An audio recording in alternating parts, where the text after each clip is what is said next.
Isagi's new weapon and formula will allow him to connect with Sae and the rest of Blue Lock to create a team capable of winning the World Cup, as this was the entire purpose of the Neo Egoist League, to build up these characters for where the top 23 characters capable of making it out of this rough system are going to be the guys playing and representing Japan for the World Cup. So we're not talking about Nagi in this video, cause clearly he's not one of those top 23 players. But jokes aside, playing for a club and playing for your nation is completely different. And this is where we could see a little bit of trouble when it comes to Japan, and every single country deals with those exact same troubles. And that is simply due to the fact that when you're playing for your club, you have more game experience with those said players. The players who you're playing with in that club, you play with them throughout most of the year. You practice those same styles, the specific style that your club ends up going with, and your club buys players that end up fitting that style. However, when you're playing for your nation, not only are you playing mostly during international breaks or summers when there's cup games like the World Cup, the Euros, and the Copa, but this basically means that you have less time to prep and less time to make your team click. Instead of buying players that fit a system, you're simply faced with a pool of players that are from your nation and are eligible to play. And with those players, you're forced to create a system in which those players are capable of fitting into a style. This style often differs from the clubs they end up playing for, which is why at times we see players that play better for their club and don't play the same way for their nation. This is due to that very own same fact. However, I believe that this is why the Neo Egoist League was quite important, as although it was a more club-based format, it still had principles that is found in a national cup. This is due to the fact that they had 5 games in which they had to prepare for game after game, slowly getting better as a team, something that we usually see in national cups. And at the end of that league format, we ended up having Rin and Isagi coming up as number 1, essentially the anchors of the Japan World Cup team that will end up going to fight for the U20 World Cup. And these guys essentially have 2 different ideologies that will end up shaping that team. So let's first start off with Isagi. Isagi is basically the striker that makes everything click. The striker that we have seen Sae praise and say that he may be able to lead Japan towards a brighter future. But at the beginning of the Neo Egoist League, although he impressed a lot versus the U20, we had an Isagi that clearly still had a lot more room to grow. And we first see this issue in Isagi when it came to the first conversation that he had with Noah. In the beginning, Isagi couldn't even articulate his ideal scenario where he is capable of scoring. This ideal scenario that Noah was talking to when it came to Isagi was a scenario where he could even beat Noel himself. However, Isagi couldn't even think or articulate that scenario.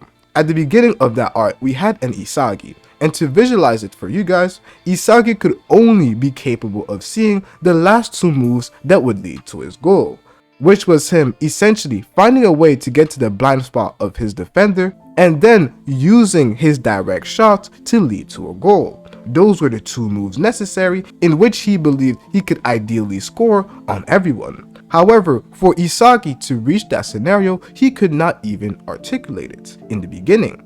However, at the end, he is a lot closer to that goal. And this is why the self-glazing scene that people find it a little bit cringy and it doesn't make sense due to the upbringing of Isagi and that he is going crazy is exactly what we needed to see, as it was crucial in showing us how much more capable of thinking and articulating his perfect soccer, his perfect scenario in which he is able to score, as he could not do that before. As before, he could only see the last 2 moves, but now he could see a lot more moves that would end up leading to that perfect scenario. And we literally see it being built up throughout each and every game that Isagi ends up playing. At first, Isagi is always found in those last 2 moves, where he is either trying to steal the ball from somebody and getting his direct shot, or he is trying to use someone else as a diversion. However, as the game progresses, and we see a lot of it during Manshine, and when Bastard Muchin ends up changing from a Kaiser team to a Isagi faction and a Kaiser faction, where we see a lot more buildup that ends up leading towards goals. So already we can see that Isagi's horizons have expanded, and that was due to metavision, which increases his vision of the field, allowing him to make the best decision at every single scenario by incorporating the movements that everybody is going to end up making. And this is where Isagi already grew when it came to adding moves that would end up leading towards his perfect scenario of using his direct shots.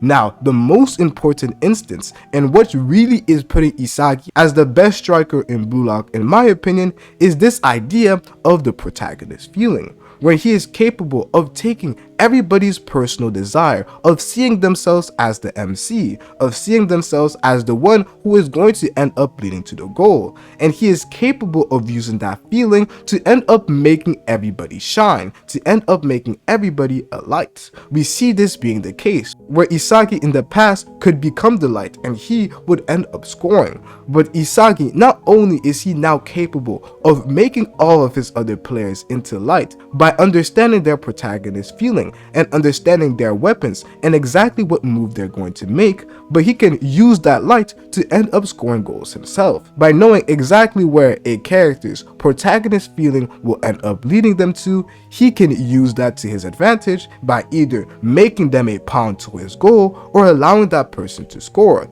And it goes the same way defensively, where for example multiple times he was able to counter Nagi's protagonist feeling by knowing exactly what Nagi would end up doing. So even though it seemed like a scenario was going to happen where Nagi could score an easier goal, by knowing exactly what Nagi would do and make it an even crazier goal, Isagi was able to counter that and end up winning the goal for himself. This is the first ideology that will be shown and allow Japan's force to become even stronger. However, just like I have mentioned that there's two ideologies, we have to now talk about Rin, as it was very important as to exactly what was going to be happening and the person who was truly going to be leading Japan's U20 force. The fact that we have two strikers at first place does end up telling us that we're going to be having at least two different styles or two factions that we could end up seeing in the Japan U20. And that's where Sae will end up coming back into Blue Lock as the person who will end up taming Rin or matching him in the sense that will allow him to become even better.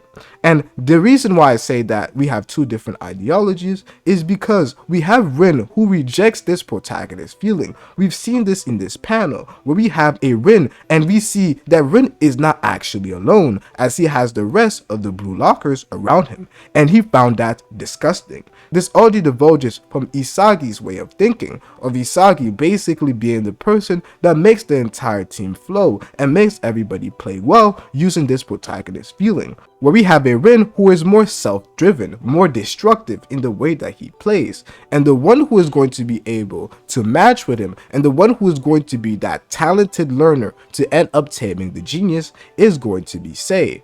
And with Sae there, we have this duo that is going to be pretty much unpredictable and very hard to stop. But what's also quite important is the fact that we end up seeing an Isagi who sits back after games and is able to articulate exactly what went right and exactly what went wrong. We usually don't see it with the other players. Obviously we see them doing game analysis, but it's going to be quite crucial when they end up playing their first game, as this is clearly a different way of soccer that could have its problems. So Isagi being able to sit back and analyze his games and see exactly what went right is also going to be another crucial aspect that will allow Japan to do a lot better. And this is why you have to watch this video right here, as we focus a little more on Isagi. But how about Sae and Rin's combination? Watch this video right here to find out more.